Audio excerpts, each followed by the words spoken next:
Good morning. Good morning, Fluffy. I know I'm tired too. Fluffy, break.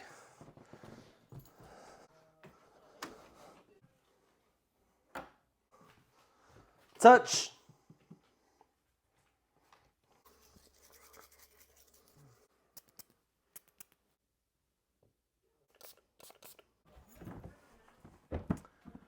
Okay, how does somebody like myself, Daniel the Big O, and the Service Dog of the Year in the U.S. Veterans Magazine, why exactly do we film our life every day and show it to you guys? Because there's people all around the world who struggle, and we want to let them know that if we can get through our challenges and disabilities, so can you. For example, did you know at one time in my life, I was so poor that I lived at a campsite, but we definitely didn't stay in one of these nice campers. It was in a tent similar to this one, where me and my cousins, where we would cuddle up so tightly just to stay warm because we were exposed to all of the elements. And you want to know something, Fluffy and viewers? The campsite that we were at didn't even have showers. So we couldn't properly wash our body. We just had to jump in the lake, the cold lake at that. I remember the moments of looking in the cooler and there was nothing in there but one loaf of bread. But that one loaf of bread had to last 7 people, 5 days. It was a sad moment because it was like, should I eat bread and peanut butter? Or should I just eat the peanut butter? Or should I actually give it to my younger cousins who needed it more than me? You see, I thought what I was going through was normal. All of my friends were probably going through it as well. But the fact is, they weren't. They weren't going through anything that I was. Everybody goes through challenges. Even though mine may seem more severe than some of yours and what you've been through, I want each and every one of you to know that if I can get through all of this that I just described, so can you. I really thought what I was going through was normal. The feeling of being hungry, the feeling of bouncing around from town to town, from school to school, not knowing when my next meal was, when I'm gonna have a good time to see my friends, or what type of new friends that I'm gonna make. And being an extremely young, brand new teenager at the time, I really didn't know what was right or what was wrong. Now let me back up a little bit and tell you a little bit more about this story. You see, there was a time that I didn't live with my mother or father, and I lived with a different relative. That relative was going through quite a bit of stuff and was financially unstable and dealing with all types of different addictions. This relative was doing the best that they could do with the circumstances that they were in. But I remember vividly the time that we were told that everybody just pack up enough stuff to put in a big old van. A big old van similar to this one right here. Yeah, and I think it was the color blue like that one too. So me and a few of my cousins, we packed up a few of our things, and the other relatives packed up what they could inside this van, and we hit the road and we had no clue where we were going. Like many other times in my life, I was told that, hey, we're just gonna start a new life. We're just gonna up and leave and go to another town and things are gonna be better. But they never were. You see, Fluffy and viewers, each time that we did that, each time that we packed up and moved to another place, I was just faced with a lot more disappointment and a lot more heartache and pain that was before. Each time I would be extremely hopeful and think that, hey, we're gonna show up at this new place, I'm gonna make all these great new friends, and all the community is gonna welcome us in open arms. And that was seriously never once the case. But looking back, I definitely understand why. The reason why I wouldn't make a lot of friends when I'd go to schools is because I would wear extremely dirty clothes, raggedy clothes, and clothes that weren't up to par. I was extremely poor at the time. So always showing up with the exact same clothes or not smelling the best would defer a lot of people from even talking to me. And that's another thing that I'll never forget, is all those times that I would go and show up and, always be so happy to meet people and shake hands. And then finally, somebody coming up to me and telling me exactly why nobody wants to be my friend. They looked right at me, Fluffy, and they said, "You smell You're always wearing the same clothes.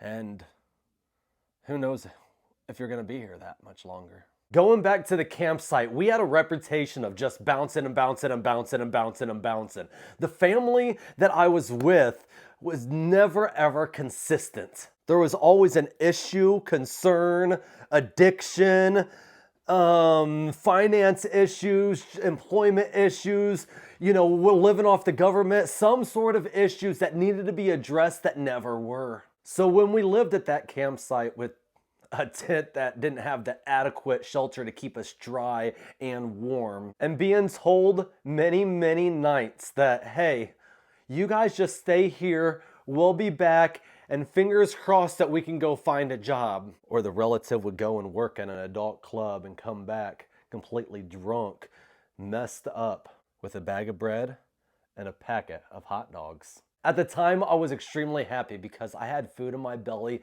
and me and my relatives, we were gonna be a little bit warmer with that energy in our body. But thank goodness that my relative had a friend that was with us. And that friend was a person who would do criminal activity. And when that person reached out to their family member, the family member said exactly where we were at, and they were going to call the police. And my relatives picked up everything and went back and took me back to my grandma's house. I remember it vividly. Me and my cousins running in a nice warm place, going straight to grandma, giving her a big hug, and running straight to that refrigerator. Going to that refrigerator and just literally acting like it was like a big buffet in there.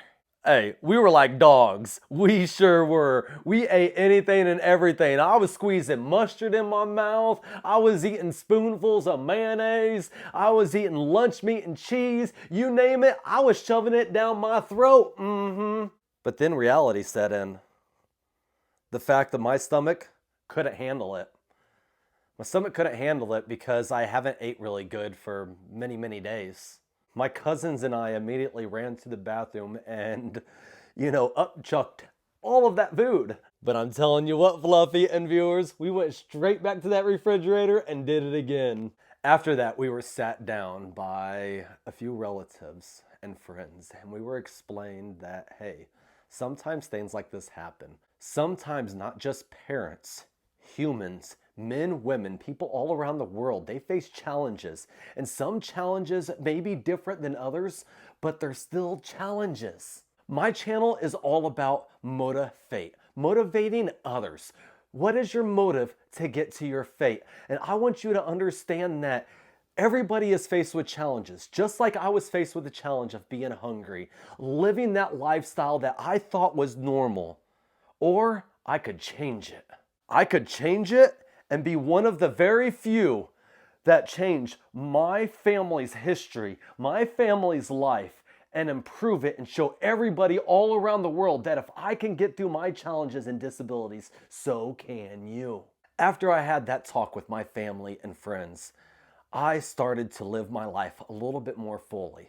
Just a little bit more fully by going out and exploring things that I never did before.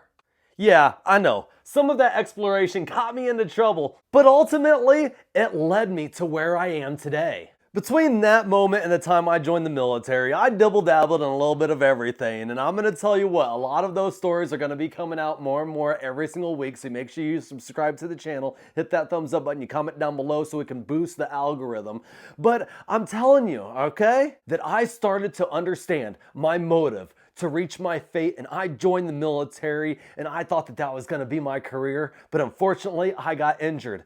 My body does not work properly, my arms do not work properly, my neck's replaced, my lower back's still broken, there's a lot of other stuff wrong with me, but I figured out what works great. What works great is this mouth, and I can use it to the best of my ability. By sharing my story, telling everybody that if I can get through my challenges and my disabilities, so can you.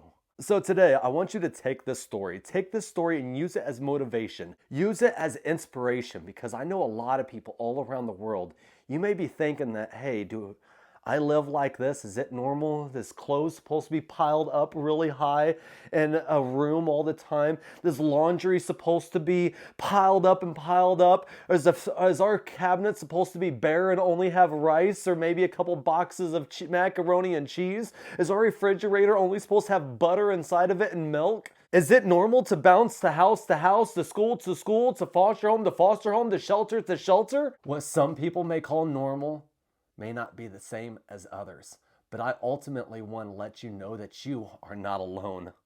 You are not alone with what you are going through, because the Fluffy Poodle and I and motivate.com are here for each and every one of you. Now, before we get off of here, if you guys want to see how much service dogs help disabled veterans like myself, check out our article in the U.S. Veterans Magazine, Service Dogs of the Year. You'll see the Fluffy Poodle. And follow us on our journey on YouTube, and make sure you guys are supporting Mr. Morgan McCarthy and Morgan Luttrell, legislators who are passing the SAVES Act, Service Dogs Assisting Veterans. You guys seeing how much he helps me with my disabilities, physical and mental, and I would hope that you would support all service members all around the world in the SAVES Act so that they can get the support that the Fluffy Poodle does for me. Get the same support. Oh, I butchered that right there. With that being said, hit that thumbs up button, comment down below, subscribe to the channel. Fluffy Break. We'll see you all in tomorrow's episode. Y'all have an amazing day. Bye-bye.